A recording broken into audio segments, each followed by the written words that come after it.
What's up everyone, B the installer here, got Jen. I pulled her out from her job here because I'm trying to figure out what we should do with this Hisense PX1-PRO. We didn't really love to have the projector out here with the projector screen because it's really bright in this room. So I thought, Jen, what do you think if we put the projector and the projector screen in my office? Sounds good, I like a projector in the dungeon. All right, let's go do it. So here is the project.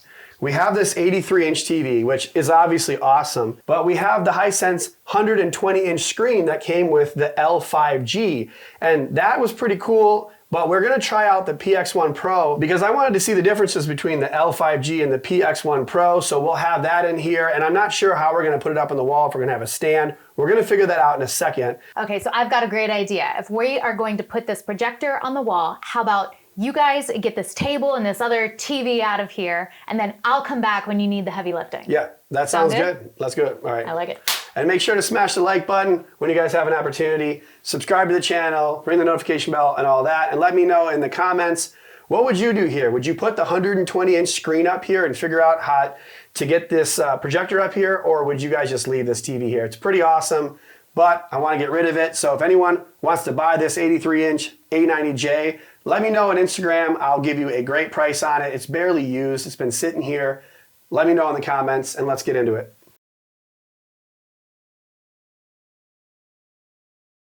Okay, so before I show you how we're going to get the 120-inch screen up in the office, I wanted to explain a little about the PX1-PRO. And this is from Hisense. The PX1-PRO has an award-winning Tri-Croma laser to achieve full coverage of the BT 2020 color space for true-to-life picture. With its digital lens focus, the PX1-PRO delivers a razor-sharp 4K image in sizes from 90 to 130 inch. Add to that premium features like eARC for lossless audio, filmmaker mode, and smart home integrations. You've got yourself an ultra short throw brimming with entertainment potential. And I would agree to most or all of that with regards to a dark room setting, which is where most would think to put this projector. So that brings me to the ALR light rejecting screen that we have from Hisense as well. A couple months ago, Hisense sent over the 120-inch light rejecting screen, which we put together in my living room.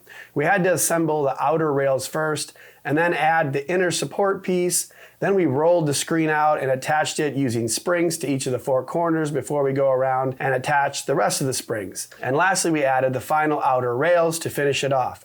We installed the screen in my living room and put a Hisense L5G ultra short throw projector under it to see what that 120-inch would look like on this giant wall in my living room. And while the screen size was definitely impressive, there ended up being a bit too much ambient light in our living room to get the most out of this projector, especially compared to the 98-inch TCL that we had out there already. We made a video on the Hisense L5G, one on the TCL 98-inch, and even one comparing the two, so check those all out. But now Hisense sent over their PX1-PRO projectors, so we figured we'd use this as an opportunity to set up the projector in a room where we could actually control the light, and so we're gonna make that happen. Okay, so this is what we decided to do. So we got the screen out of here, got the table out of here, so that we have a fresh palette. We do have a power outlet, and this is an old cable jack. This is the newer cable jack. And what I think would work best is to build some sort of platform right here. I'll put like a 4x2 piece of plywood over some L braces, and that way we can set the projector out here. It has to be 8 inches from the wall, and then it's another 12.5 or 13 inches, so almost 2 feet. Have that sit out, and if we have it here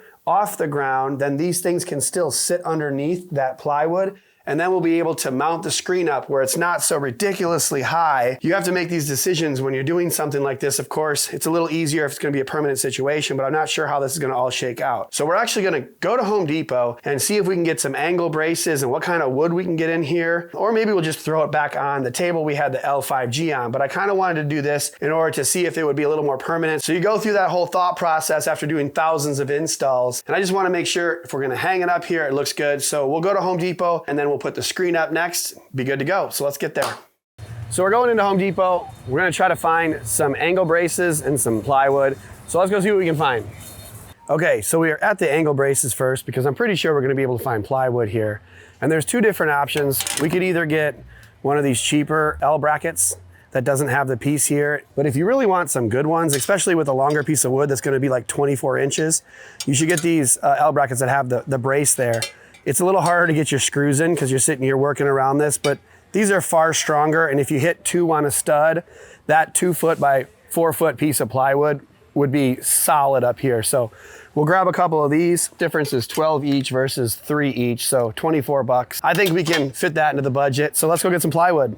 Okay, so we have all kinds of different wood, thin wood, thick wood. I think what would work best is having something that's like a 1/2 inch thick. This doesn't have much flex to it at all. And it's 2 feet, which we need about 20 inch, and it's 4 feet long, which we need about 30 inches or so for that. So we'll get this, but I think I'm gonna go over to my friend Dave's office because he's got all kinds of wood and wood shop, and he's got a bunch of saws that we could use. So I only have a skill saw, and I'm not really feeling like I'm gonna make perfect cuts with a skill saw. So let's take this over to Dave and see if he's got better wood, or maybe he's got something that's got some paint or finish, and then we can get it all set up, get it to the exact size we want, and we'll be good to go. All right, we forgot to get screws. So we're gonna grab like 4 or 8 of these wood screws, and then a couple of shorter ones that we can pinch the board onto the top of this.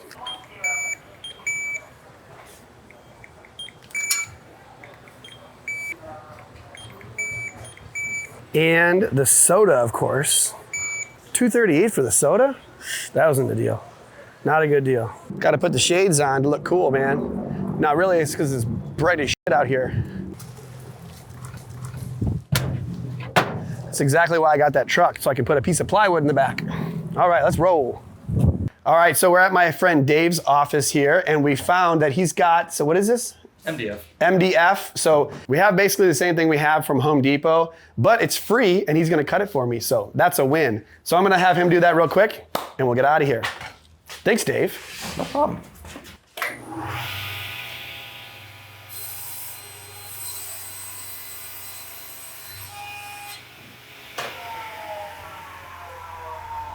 That looks like it'll be slightly straighter than me with the skill saw. What do you think? A little bit, yeah. That's kind of what this thing's made for. 36 by what? 36 by 22 would be awesome.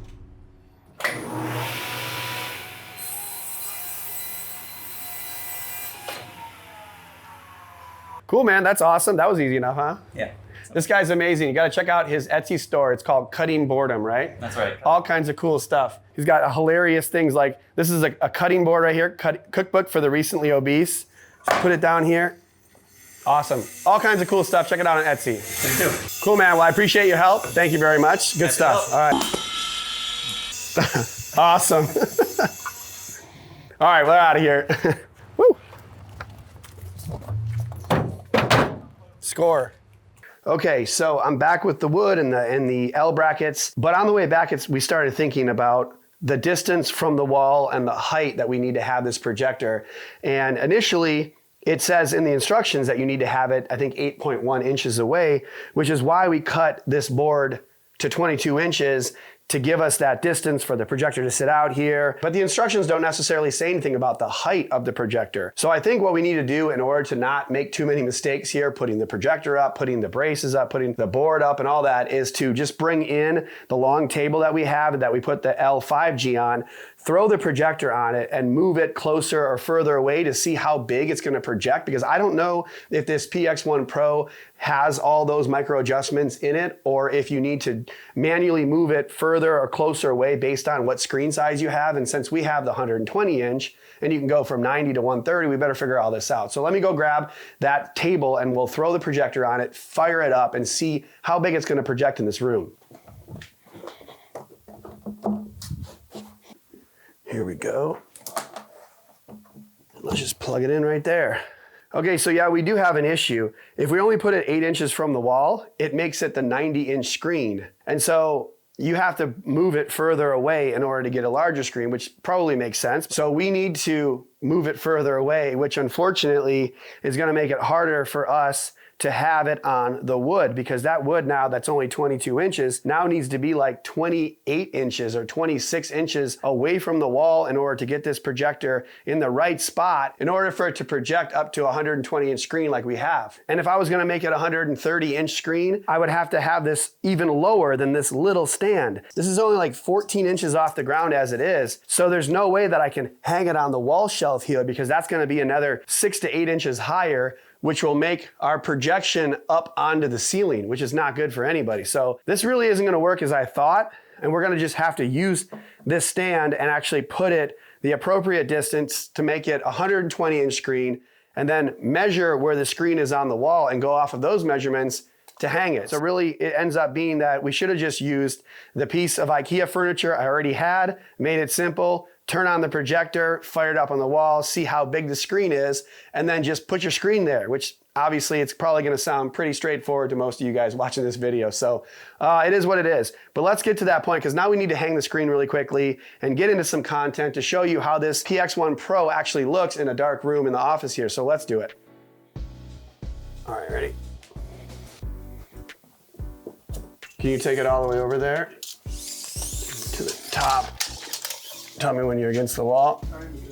All right, 150 and a half, 75 and a quarter, okay.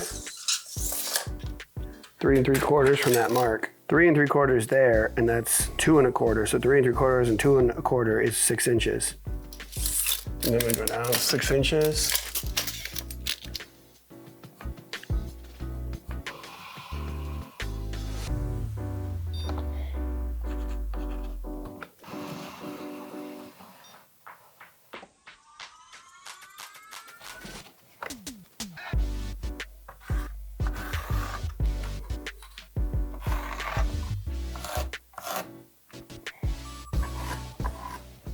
There we go.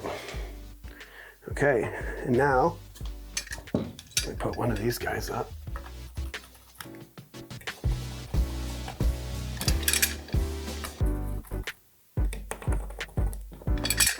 Here we go.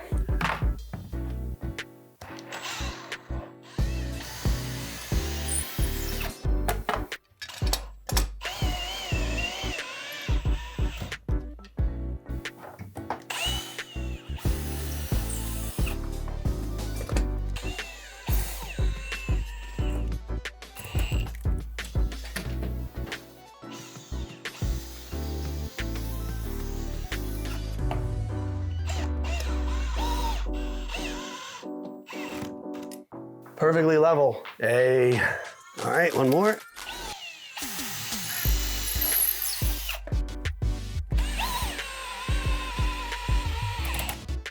Okay, they're both up and they're level, so that's great. Screen should fit nicely in here. Let's grab Jen and get the big guns in here to lift this really heavy screen. I think it's like 20 pounds. But you know, we gotta have her come lift it and see what she thinks, so let's do that now. You ready? Mm-hmm. Let's go. Okay. Making me walk backwards. There we go. All right, yeah, you got the hard work. So we gotta go up pretty high. Smashing into the wall, of course. So is that it? I feel like it's on-ish. Cool, I think it's good. Yeah, that's what I like to hear when we're hanging stuff. It's good-ish. Yeah, it's good-ish. So what do you think? It's big. Yeah, thank you for helping hang this up, and now we just have to show some cool content and all that. Sounds good. You're wearing different clothes, as you guys can see. She's wearing different clothes and I'm wearing the same. So you guys should smash the like button for me wearing the same red stinky shirt for 3 days while doing this video. So make sure to smash the like button. Come on, help a brother out. All right, good deal, thank you. Come here, Stinky. Get out of here. All right, thanks. Yeah, you better watch it. So right before we turn this on and adjust everything, I wanted to show you the Hisense Remote. Pretty straightforward, Android TV, all kinds of stuff on it. You got the power button, the Google button, input, all that at the top. Up, down, left, right, of course, and the OK button. Most remotes have been made pretty simplistic nowadays. No, number buttons, but I don't think most people need those anymore unless you obviously have cable. And then you have some cool media buttons at the bottom. You can turn on some of your favorite apps. The only downside is that this remote is not backlit, so most people are probably using this in a darker room, home theater or whatever. So maybe you'll have to buy a third-party remote because this is pretty difficult to see in the dark. So let's fire this sucker up.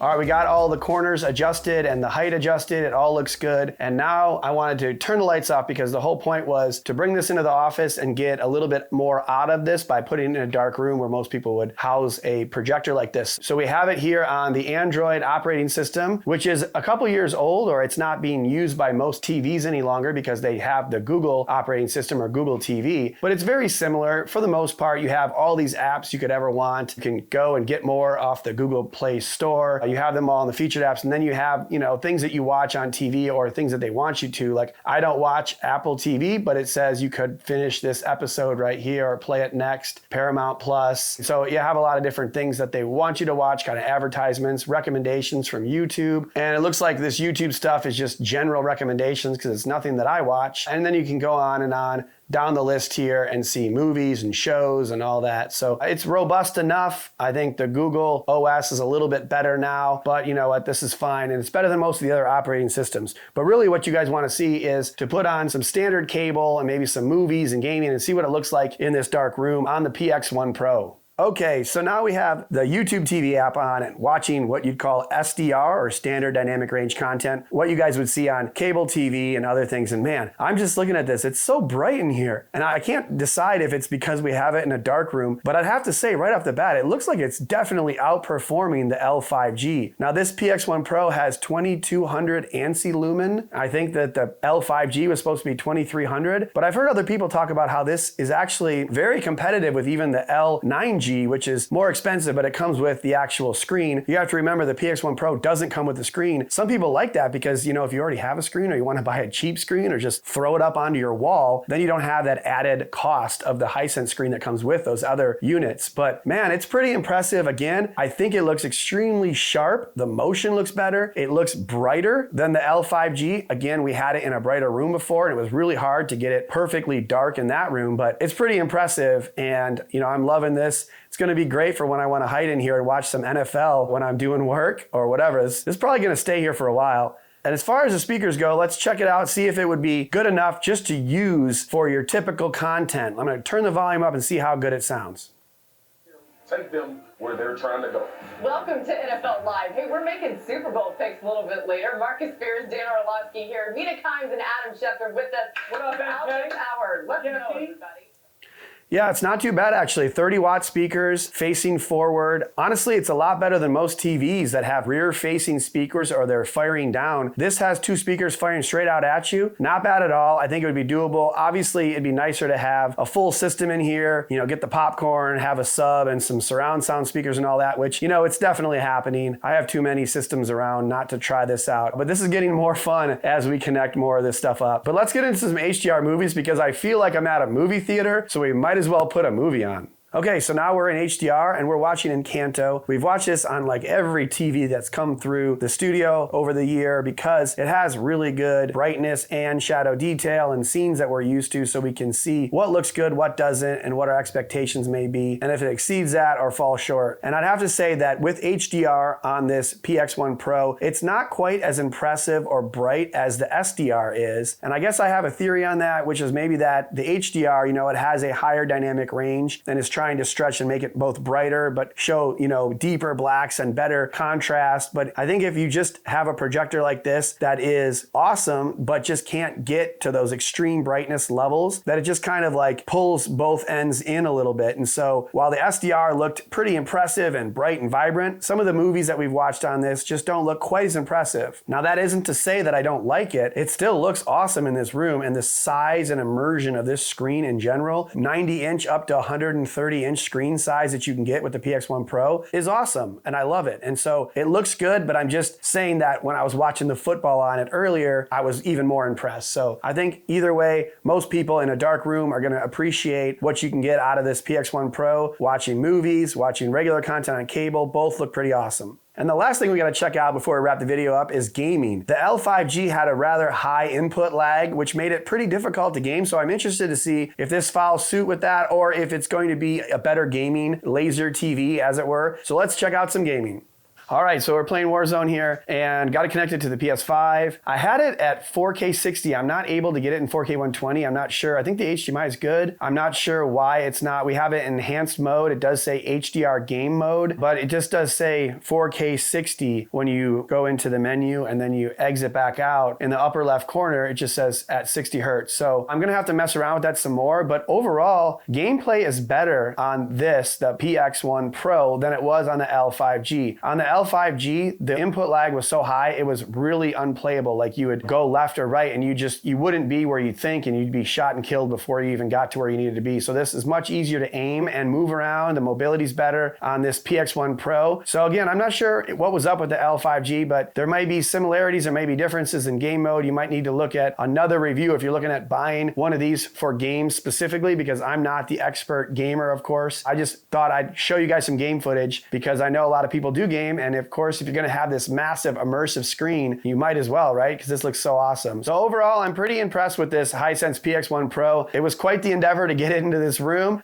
Took you guys on a wild ride. I don't think it's worth your time to try to set up an on-wall mounting stand because you need to know how large your screen is to then figure out how far away the PX1-PRO needs to sit from the wall. So really, it's probably just better to get one of those stands specifically made for a projector or just put it on one of the cheap IKEA things that we used here. It's pretty solid and pretty bright in this darker room. I'm pretty impressed with that. I'm happy to have it in this office. I think it looks great. I know I'm going to use it to watch some football, maybe watch some movies, hook up some speakers to it. And of course, now when I'm watching football out in the living room on the TCL 98-inch, I can have the kids come in here and game on this 120-inch screen with their friends. But let me know what you guys think. Is this PX1-PRO or another Hisense projector something that you guys would consider buying? Or would you opt for one of these massive OLEDs or massive QLEDs that are 100-inch now that are way more expensive, of course? Let me know in the comments what you guys think. And thanks for watching the video. Make sure to smash the like button on the way out, especially for my 3-day-old shirt. Make sure to subscribe and set the notification bell to all so you're notified when I upload a new adventure like this. And just like that, you can be the installer.